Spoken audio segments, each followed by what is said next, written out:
and hand throwers, as well as the lesser artillery. This potentially shared ammunition and versatility provides a great deal of adaptability and simplified logistics. However, because such stones are significantly larger than arrows or sling bullets, it makes them a lot easier to dodge. Where this was an issue, the Romans blackened them. This made even giant ballista stones much harder to see when hurtling towards you. Smart bastards. Now, for the helmet test. For this, I've got a Roman Gallic H-type helmet. I told you it was type H. Got it. It's a mass-market replica of 18-gauge construction. Yeah. But it should help illustrate the impact of heavy stones in general. Very good, very good. The first sling I'll use is a 13-inch Balearic style. Any shorter and barehand is preferable. There are numerous depictions of very short slings being used historically, and it increases throwing power while still being as compact as possible. Next, I'll use a 28-inch Balearic style. This is a medium-length sling, and is capable of generating significantly higher velocities, especially with lighter projectiles. This guy's so good. His presentation Let's as well. begin. Yeah, let's go. Well, boom. Okay, hit the chick blade. Did it? Or was it the back blade? Ooh, that was a nice hit. Man, that would have hurt. Oh. As you can see, it wasn't a completely square-on hit, partially glancing, but there was deformation from the impact. Yep. And it did transfer through the padding. Well, the inside of it is also dented, as you can see there. Yeah.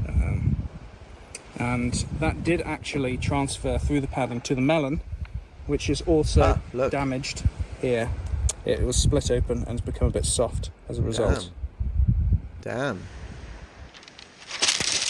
Ooh, that was forehead. That was forehead strike. Yeah, you don't want to mess with this guy. 490-gram stone hit directly on the brow ridge here. Which is why the brow is there, by the way.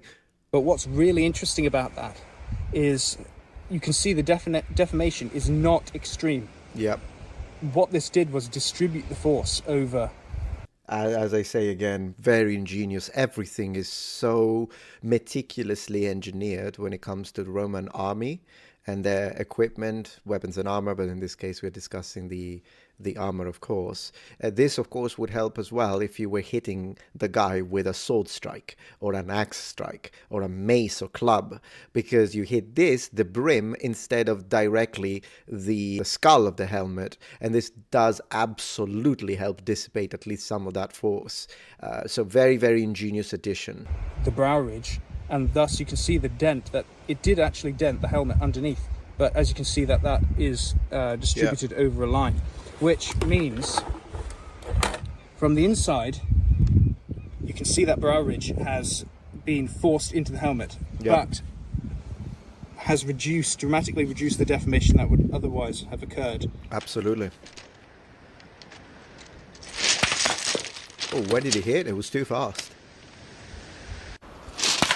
Oh, he hit the face. Yeah, that would be end of the legionary. Oh my gosh, the precision. I told you that historical slingers could hit you in the face. He just demonstrated it. And at that point, it doesn't matter what you're wearing. That's the end of it. That's the end of you. So yes, slingers must have been really scary. Of course, you would be raising your shield. So hopefully the shield is your first line of defense, right? The armor, whether it be La Riga Segmentata that I've got in the back there, or whether it be the helmet, that's the secondary line of defense, is when you F up with a shield. So in theory, this legionary has his shield in front of him. You throw the thing and he either raises the shield or he's whatever already underneath the shield. And so you hit the shield and that's it. But this absolutely has happened in history. 100% it has happened in history. And so when the shield fails to provide that barrier between the attack and the person, then hopefully the secondary line of defense, meaning the armor, will come in. But in this case, bye-bye. System shut down. Evidently my aim was too good, and I hit him right in the face. Yeah. which is Which is not a good test for the helmet. you could add a little bit of ham now. You could eat like some ham with it, drink a little Fanta. Right in the chin.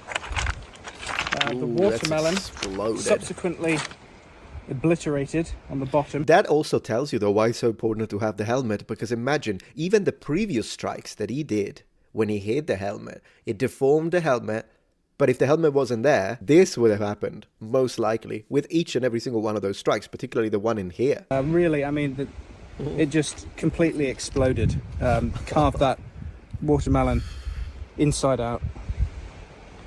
Gosh. Oh, I'm glad he had multiple. Okay, that's another chick plate. Almost, it's like the temple, is it? Man, that would ring your ear. So here's the helmet after that hit. It's the temple. Just a glancing blow here over the rivet.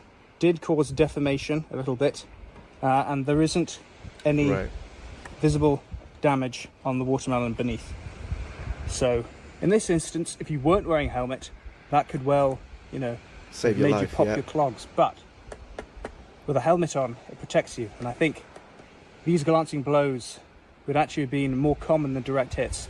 And this is where a helmet, as a secondary defense, Yeah, will there we save your go. life. You see, secondary, this guy is good. This guy knows what he's talking about. Not only he knows what he's doing, but he knows what he's talking about. Like him very much. Excellent channel. Appreciate the long hair from fellow long hair men. Let's see. That's another KILL. Yeah. Man, you need to dumb down your skill for this test. You need to pretend not